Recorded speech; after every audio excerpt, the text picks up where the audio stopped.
Телефон зазвонил в тот момент, когда Алина уже собиралась выключить свет. Часы на стене показывали 23 часа 47 минут. Она не ждала звонков так поздно. Экран вспыхнул холодным голубым светом, и на нем высветилось имя — Максим. Сердце сжалось. Они не общались почти полгода. После той ссоры, после его внезапного исчезновения, после слухов о долгах и странных людях, которые искали его в офисе. Алина тогда решила вычеркнуть его из своей жизни. Но теперь его имя снова появилось на экране. Она колебалась всего секунду, прежде чем ответить. «Алло». В трубке сначала было слышно только тяжелое дыхание. Затем шепот. «Алина, не перебивай. У меня мало времени». Ее пальцы похолодели. «Максим? Что происходит? Если со мной что-то случится, ты должна знать правду. Я не предавал тебя». Где-то на заднем фоне раздался глухой удар, будто хлопнула металлическая дверь.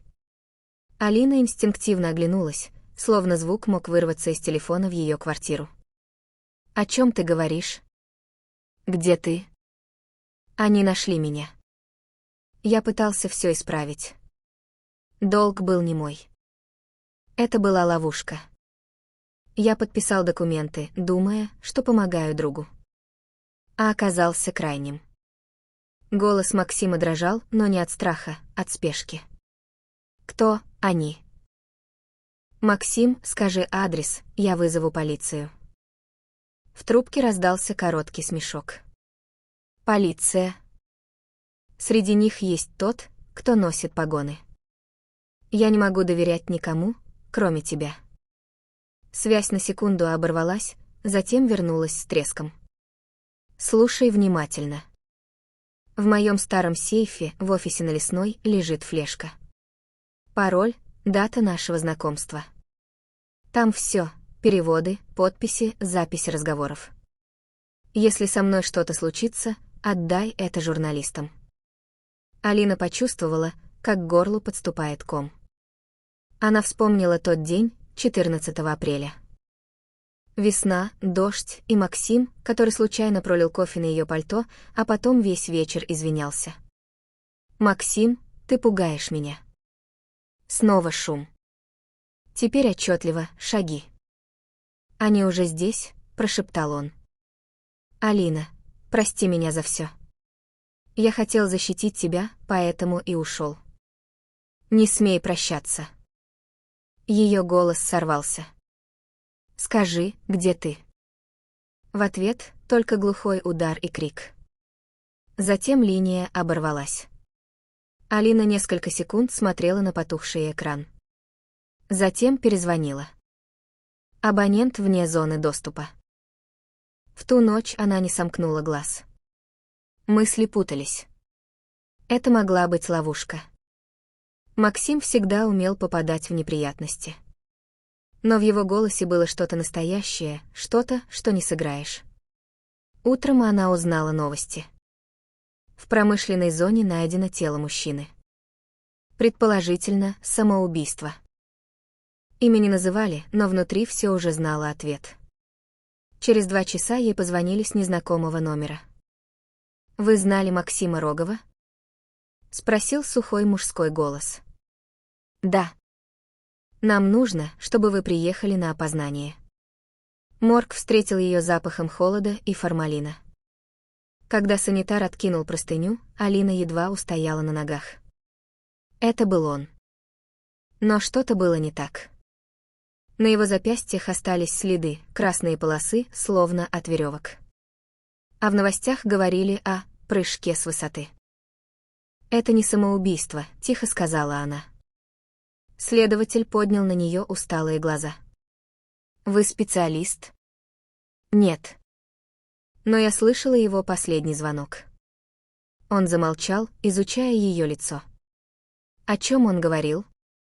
Алина вспомнила предупреждение Максима о человеке в погонах и вдруг поняла, что не может доверять даже этому мужчине. Она пожала плечами. Он просто попрощался. Следователь что-то записал. Если вспомните что-то важное, сообщите. Когда она вышла на улицу, холодный ветер ударил в лицо. В этот момент ее телефон снова завибрировал. Сообщение с неизвестного номера. «Не ищи правду. Ты следующая». Алина медленно подняла глаза. Через дорогу стояла черная машина с тонированными стеклами. Двигатель был включен. И она поняла, игра только начинается. На следующий день Алина стояла перед зданием офиса на Лесной. После смерти Максима помещение опечатали, но у нее все еще была запасная карта доступа, он когда-то дал ее на всякий случай. Сердце колотилось, когда она прикладывала карту к считывателю. Красный свет мигнул, затем зеленый. Дверь щелкнула. Внутри пахло пылью и бумагами. Все выглядело так, словно Максим просто вышел на минуту. Сейф находился за картиной. Алина отодвинула ее дрожащими руками и набрала код 1404. Замок щелкнул. Внутри лежала черная флешка и конверт. На конверте ее имя. Она открыла его. «Если ты это читаешь, значит, меня больше нет. Прости, что втянул тебя. Но только ты можешь довести это до конца». Шаги в коридоре заставили ее замереть. Кто-то вошел в офис. Дверь медленно скрипнула. «Я знал, что ты придешь», — произнес знакомый голос. Алина обернулась. В дверях стоял тот самый следователь. И в его глазах не было ни капли удивления. Продолжение следует. Алина медленно выпрямилась, сжимая в руке флешку так сильно, что пластик впился в ладонь. Следователь стоял в дверях, не торопясь подходить ближе. На его лице играла почти вежливая улыбка, но глаза оставались холодными. «Вы быстро справились», — произнес он спокойно. «Даже быстрее, чем я ожидал. Вы следили за мной?» Ее голос прозвучал тише, чем она хотела. «Это моя работа». Он закрыл за собой дверь и сделал несколько шагов вперед. Каблуки глухо стучали по полу пустого офиса. «Максим был не самым честным человеком», — продолжил он. «Он влез туда, куда не следовало. А вы сейчас делаете ту же ошибку». Алина почувствовала, как страх поднимается волной, но заставила себя не отступать. Он сказал, что это была ловушка. Что среди них есть человек в погонах. Следователь чуть прищурился. «И вы, конечно, решили, что это я?» «Я ничего не решила. Пока». В комнате повисла напряженная тишина. Где-то за окном проехала машина. Мир продолжал жить своей обычной жизнью, не подозревая, что здесь решается чья-то судьба. «Отдайте флешку», — сказал он мягко, протягивая руку. «И вы забудете обо всем. Я гарантирую». «А если нет?» Улыбка исчезла. «Тогда вы повторите его судьбу». Эти слова прозвучали не как угроза, а как констатация факта. В этот момент телефон Алины завибрировал. Она машинально взглянула на экран, неизвестный номер. Следователь тоже заметил это. «Ответьте», — сказал он. «Вдруг это важно». Она включила громкую связь. «Алина, не отключайся», — раздался взволнованный женский голос.